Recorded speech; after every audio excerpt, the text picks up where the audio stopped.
Assalamualaikum warahmatullahi wabarakatuh.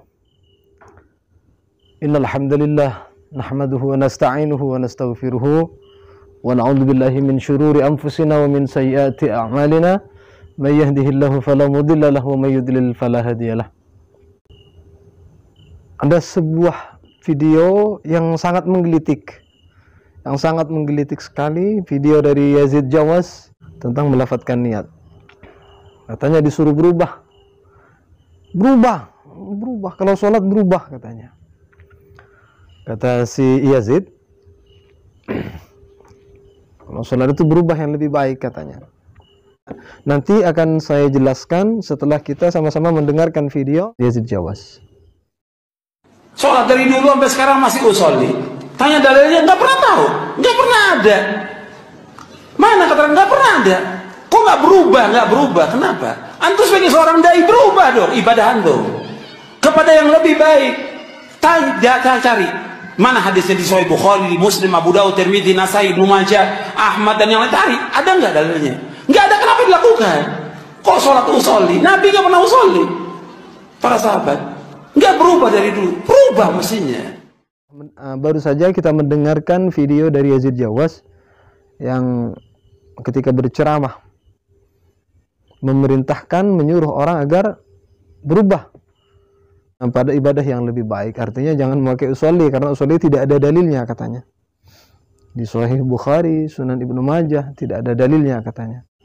Saya pertama akan menjelaskan mengenai pandangan 4 madhab dari Imam Malik, Imam Hanafi, Imam Syafi'i, Imam Ahmad bin Hanbal mengenai tentang melafatkan niat.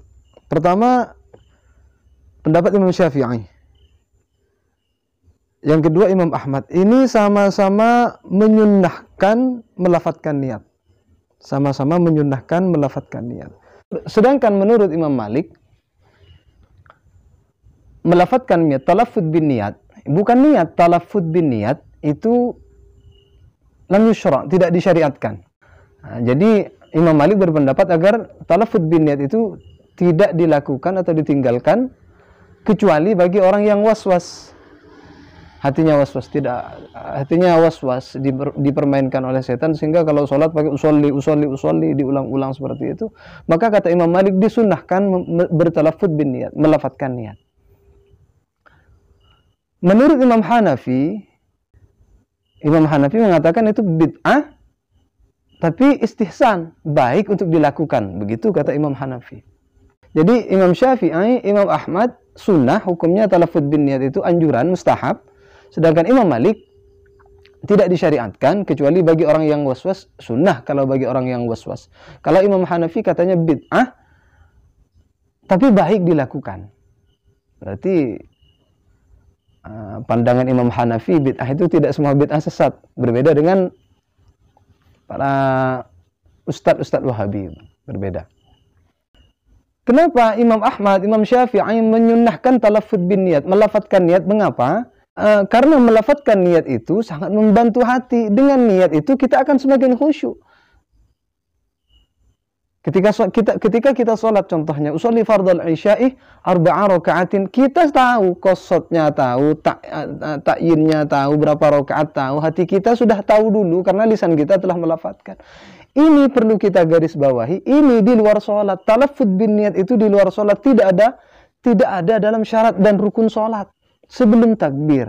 Jadi bukan syaratnya sholat talaffuz bin niat. Kalaupun kita tidak melafatkan niat, itu sah, karena melafatkan niat itu hukumnya itu sunnah, mustahab, anjuran, begitu. Kenapa Imam Syafi'i, Imam Ahmad, juga ulama-ulama Syafi'iyah menyunnahkan melafatkan niat itu? Mereka dalam istinbat hukumnya itu dengan melakukan kias atau analog. Kias, hukum kias. Nah, ini berbeda dengan para penganut Wahabi. Kalau Wahabi kan tidak ada dalil kias. Kata mereka dalil itu kan hanya 2, Quran, hadis. Kalau tidak ada di Quran, tidak ada di hadis, bid'ah. Kan seperti itu mereka. Usulul ahkam itu, sumber pengambilan hukum itu kata mereka Al-Quran dan hadis.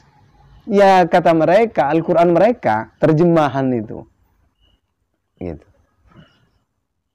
Tidak ada ijma', tidak ada kesepakatan konsensus, tidak ada ijma' atau analog, mereka tidak pakai, mereka tidak mau itu.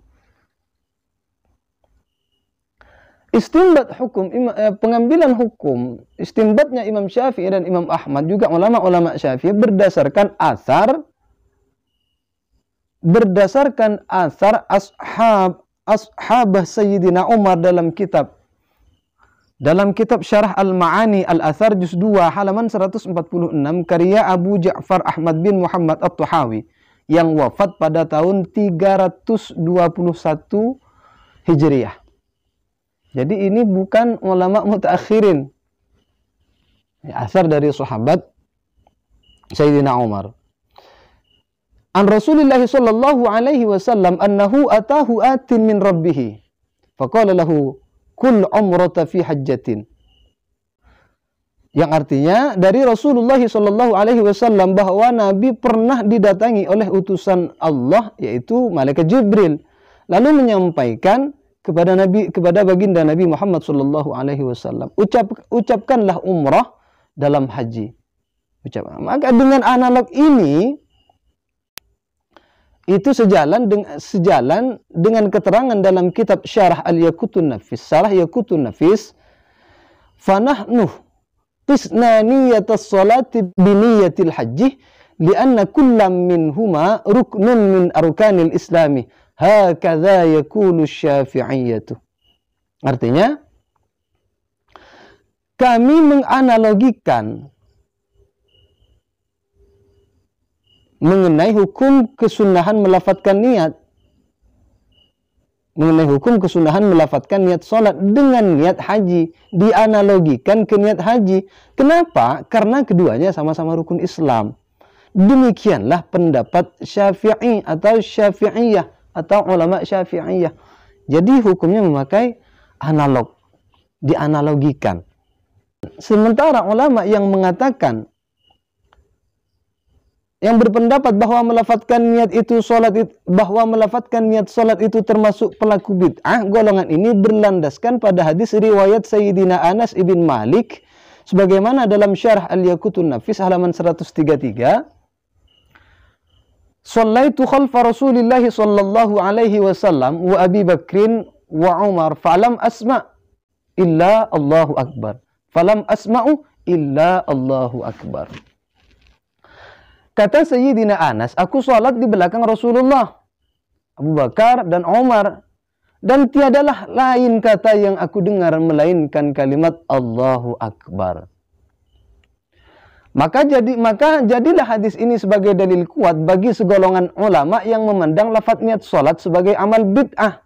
Terbukti setiap kali Anas bin Malik bermakmum tidak pernah mendengar Rasulullah melafazkan niat. Maka Ibnul Qayyim Al-Jauzi sendiri sangat anti terhadap pendapat yang mengatakan sunnah. Wajar kalau Yazid Jawas anti dengan itu. Karena ulamanya sendiri Ibnul Qayyim Al-Jauzi anti terhadap itu. Apakah sama dengan Ibnu Taimiyah? Nah, nanti kita bahas di belakang. Yang jelas Ibnul Qayyim sendiri anti terhadap melafatkan niat. Jadi wajar kalau Yazid tadi itu marah-marah itu. Dua pendapat ini ditengahi oleh sebagian ulama. Sebagaimana menurut kutipan oleh seorang Al-Habib Ahmad bin Muhammad bin Umar Asy-Syatiri di dalam kitabnya, wa ba'duhum qala inna Anasan lam yasma'ut talaffudah wa lirubbama annahu shalla fis sufufil akhirah. Sebagian ulama berpendapat Sayyidina Anas tidak mendengar suara Nabi, Abu Bakar, Sayyidina Umar yang melafadzkan niat sholat. Barangkali karena sholat di shaf bagian belakang. Jadi menyikapi silang pendapat ini, beberapa ulama yang menilai kasus di atas secara lebih realistis. Semisal Imam Hasan bin Ammar bin Al-Hanafi yang wafat pada tahun 1609 Hijriah. Dalam kitabnya Marakil Falah Syarah Matni Nuril Idah juz 1 halaman 84, Faman qala min masyayikhina inna talaffudha bin niyyati sunnatun lam yarid bihi sunnatu Rasulillahi sallallahu alaihi wasallam bal sunnatu ba'dul masyayikh li ikhtilafiz zamani wa kathratish syawagil 'ala al-qulubi fi ma ba'da zamani tabi'in. Artinya kurang lebih pendapat dari sebagian guru kita yang mengatakan sunnah melafadzkan niat sholat itu merupakan sebuah kesunnahan atau anjuran yang datang bukan dari Rasulullah. Akan tetapi merupakan anjuran mereka, para guru, kepada sekalian muridnya, mengingat zaman yang tidak lagi sama dengan kehidupan para tabi'in dan dapat menyita kekhusyuan umat setelah para tabi'in. Walhasil silang pendapat di atas sama-sama memiliki dalil. Hanya saja kelompok-kelompok Wahabi ini, mereka tidak mau kalau harus silang pendapat. Tidak mau mereka. Kenapa? Ya karena tadi itu. Kata mereka, mereka harus benar. Wahai para pengikut Wahabi, buka dada kalian agar tidak terikat dengan satu ustadz kalian, yaitu ustadz Wahabi kalian itu. Karena ustadz Wahabi kalian itu, pimpinan-pimpinan kalian itu, tidak mau mengikuti madhab yang 4 itu. Kalau menyalahkan baru mengambil fatwanya Imam Mujtahid, baru mengambil pendapatnya Imam Syafi'i kalau untuk menyalahkan orang. Tapi mereka tidak pernah mengambil pendapatnya para Imam Mujtahid itu. Mereka yang diambil ya Shalih Fauzan, Utsaimin, bin Baz, Albani, Ibnu Qayyim, itu Ibnu Taimiyah itu andalannya. Jangan tertutup hanya pada satu ustadz kalian saja. Silahkan buka dada kalian untuk mendengarkan ilmu. Ilmu ini luas, saudaraku. Ilmu ini luas. Siapa tahu kebenaran yang hakiki itu akan Allah berikan kepada kita nantinya di kemudian hari. Kalaulah kalian para kaum Wahabi tidak mau dengan melafadzkan niat, silahkan jangan melafadzkan niat. Toh kami tidak ada yang mewajibkan kok. Dari orang NU, Nahdliyin tidak ada yang mewajibkan niat. Hanya karena kalian tidak melafadzkan niat, kalian menyalahkan amaliyah orang lain. Itulah sifat kalian, selalu menyalahkan orang lain, merasa paling benar sendiri. Kalau tanya dalil kan, itu dalilnya tadi sudah saya kemukakan. Sekarang saya akan memberikan jurus andalan. Jurus andalan saya itu Ibnu Taimiyah, karena ini paling besarnya ulama Wahabi itu Ibnu Taimiyah. Bagaimana tanggapan Ibnu Taimiyah tentang melafadzkan niat? Dalam Majmu' Fatawa juz 22 halaman 221. Halaman 221. Kata Ibnu Taimiyah, "Walakin at-talaffuz biha hal huwa mustahabbun amla?" Akan tetapi masalah melafadzkan niat, apakah itu mustahab atau anjuran atau tidak? Maka kata Ibnu Taimiyah, hadza fihi qaulani ma'rufani lil fuqaha. Silahkan cek dalam kitab Majmu' Fatawa. Ibnu Taimiyah sendiri mengatakan ada 2 pendapat dalam masalah melafadzkan niat ini yang keduanya sama-sama diketahui ma'ruf bagi ahli fikih. Yaitu tadi Imam Ahmad Hanafi, Imam Ahmad dan Imam Syafi'i menyunnahkan, mustahab, menganjurkan untuk melafadzkan niat. Sedangkan Imam Hanafi mengatakan ini bid'ah tapi baik dilakukan. Sedangkan Imam Malik, kata Imam Malik, lam yusyra', ini tidak disyariatkan, jadi ditinggalkan. Tapi bagi orang yang was-was, hatinya selalu ragu ketika niat, ketika sholat, maka ini disunnahkan. Ini kata Ibnu Taimiyah ada 2 pendapat, yang pendapat tersebut qaulani ma'rufani lil fuqaha, sama-sama sudah diketahui. Ada yang mengatakan sunnah, ada yang mengatakan tidak disyariatkan. Lah kok sekarang muncul jebolan-jebolan Saudi Arabia seperti Yazid Jawaz dan Furaihan dan lain sebagainya, kok malah kalian itu ekstrim begitu, sedangkan ulama besar kalian Ibnu Taimiyah itu berkata ada 2 pendapat masalah melafadzkan niat itu. Kok kalian bisa seperti ini? Apa sebenarnya maksud kalian itu? Kalian itu sebenarnya apa mau dakwah? Ud'u ila sabili rabbika bil hikmati wal mau'idati? Apa kalian hanya ingin orang semua tahu kalau kalian itu adalah yang paling benar? Begitukah cara kalian berdakwah menyebarkan ajaran Rasulullah, wahai kaum salafi wahabi? Masya Allah. Sadar saudaraku, sadarlah. Itu saja yang bisa saya sampaikan. Mohon maaf atas segala kesalahan dan kekhilafan. Akhiran wal afu minkum. Assalamualaikum warahmatullahi wabarakatuh.